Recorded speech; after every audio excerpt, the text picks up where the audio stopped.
All right, welcome to today's coffee lecture on Switch edu-ID. I will tell you what this is, what you can do with it, and maybe also why does it even exist? Why do we need one? There's a bunch of reasons for that. So let's first start with a story. Let's say I want to go to Italy for a nice summer holiday to enjoy nice street cafes. Then one thing that I need is a document of identity that I can go into the foreign country. But then maybe I want to go to a nice restaurant and I want to have one of the nice tables so I really can enjoy the good view, something like this. And maybe that's a bit more difficult to get. For that, I'm going to need some connections. And here enter Luigi. So maybe I've been there last year and he still knows me. And so he knows, oh yeah, I'm going to give a good tip. So he's making sure I get the nice table. And that is the intro to what actually happens with the Switch edu-ID.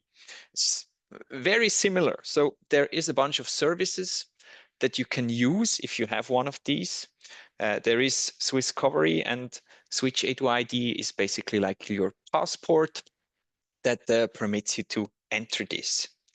There is other things that you can have. There is, for example, Nationallizenzen, national licenses. That is, the Swiss government has licensed certain things that you can access. For example, the Cochrane library, you can access as a private person as well. If you get the Switch edu-ID and the Switch edu-ID, you can get if you are residential in Switzerland.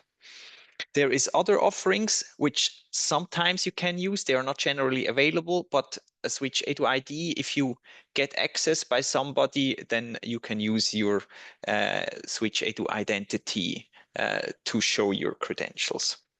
Yeah, but who is then Luigi? And that for our case here, that would be ETH, but in general, it could be any institute of higher education that is affiliated with this. And so maybe Switch, what is Switch? If you buy an internet domain in Switzerland, that is managed and handled by Switch. It's a foundation and it does a bunch of other stuff that is relevant. And I'm sure if you, for example, are at ETH, you have seen the Switch AAI, so where you authenticate and then you have to choose ETH and then you get redirected to a page and you have to enter your ETH credentials. So they also manage a federated login into different kinds of systems. But why the edu-ID? Well, we are Switzerland. And Switzerland has a bunch of different cantons. And in Switzerland, we like that the cantons have autonomy. So we also have 26, or maybe not quite, but at least 20 different data privacy legislations. And so if you have a system that wants to be used in the whole of Switzerland, you somehow have to fulfill or comply with the criteria of this legislation. And so you need a federal solution to do that. And the edu idea is basically that, because you can use it to access services in the whole of Switzerland, and it complies with all these regulations. The edu idea is yours. So even, let's say you're at ETH now and you're not affiliated with the university afterwards, you can still use the edu-ID, for example, to go in, for example, in Zurich, it would be the Central Library de Zeppe. You can go there and still use your Switch account to borrow books. You can also go ETH libraries or public libraries. You can still use that. So that belongs to you for life. If you ever enter another institution, you can sort of hook up your Switch account with that, and then you get some extras. How do you do that at ETH? We have this nice website, password.ethz.ch, and there you can actually start the process to get an edu-ID. Then you get redirected to somewhere where either you can log in, because sometimes people already have one, even though they are at ETH, or then you say, well, I want a new account, and then you create this account. And what is important, there you should put an email address that you will have for after you exit ETH as well, or your Institute of Higher Education, because at some point you will lose access to your university account. And if it doesn't work automatically, once you log into your Switch profile, you have organizations, and there you can connect then to your Institute of Higher Education. So for me now it's done here, of course, successfully, but if the automated process fails. And now the question is, well, why bother? What does it change if I connect my Switch edu-ID, which is mine, with my higher education institute? Could of course be others than the ones listed here. Yeah, the thing is, of course, I talk about this in the context of Swisscovery, because that's also the reason why this edu-ID was initially institutionalized. And so if I connect it, and there I can register just with my edu-ID, and I'm automatically hooked up. And what can I do? I can, of course, borrow stuff if I have an edu-ID. There is 500 libraries that I can order media or borrow things. How easy that is will also depend on your status, for example, here at ETH, and we have the data privacy laws fulfilled.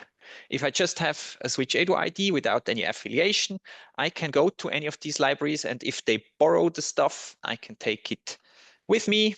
There is millions of documents, there is hundreds of libraries, and if you have a domicile in Switzerland, you can go there. If you have this affiliation as an add-on, this helps you. You can have the media delivered to ETH. There is a large number of libraries that offer courier services. So you order something and then it gets packed in a box and you can pick it up at the library of your choice here at ETH. I think that's nice. And that is available for students and staff. For staff, you can have PDF copies delivered. So that would become important, for example, if a paper you want is not physically, or is only physically available but not electronically. Maybe it sits somewhere in the basement of ETH and you have two choices. You can either say, well, I ordered the document and I look through the paper myself, or you say, well, just scan the bits that I'm interested in. And if you are a member of staff, this is for free if you're affiliated with ETH. Unfortunately, not for students. You have to pay a little bit.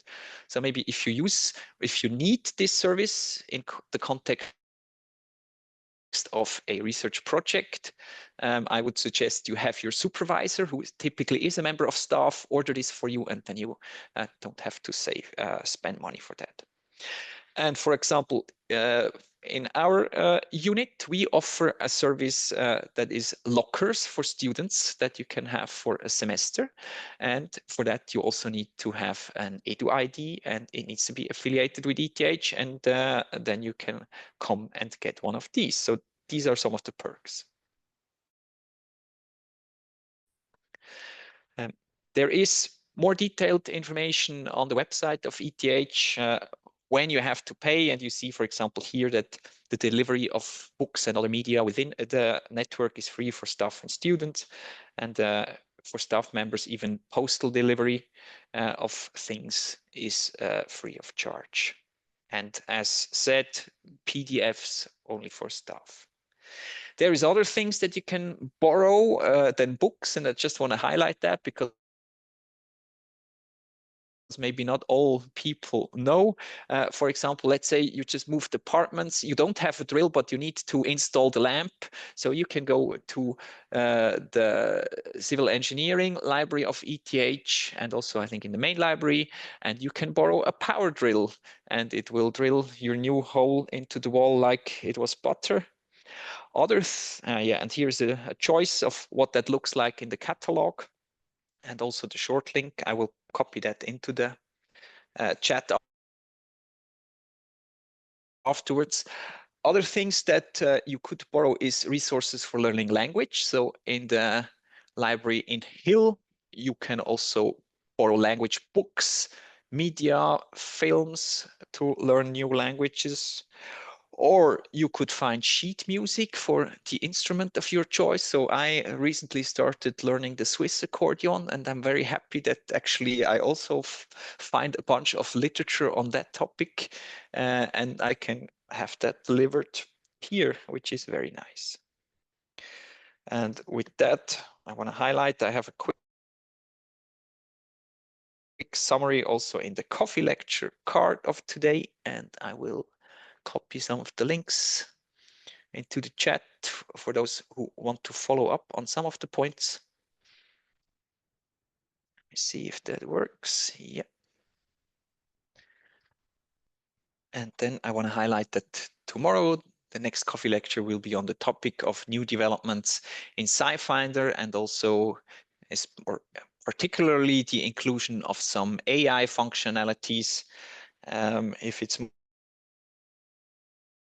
more artificial or more intelligent, you will learn about tomorrow. Thank you for your attention. Well, feel free to ask anything you would like to follow up on. And the people who join virtually, simply unmute and ask if you have any questions.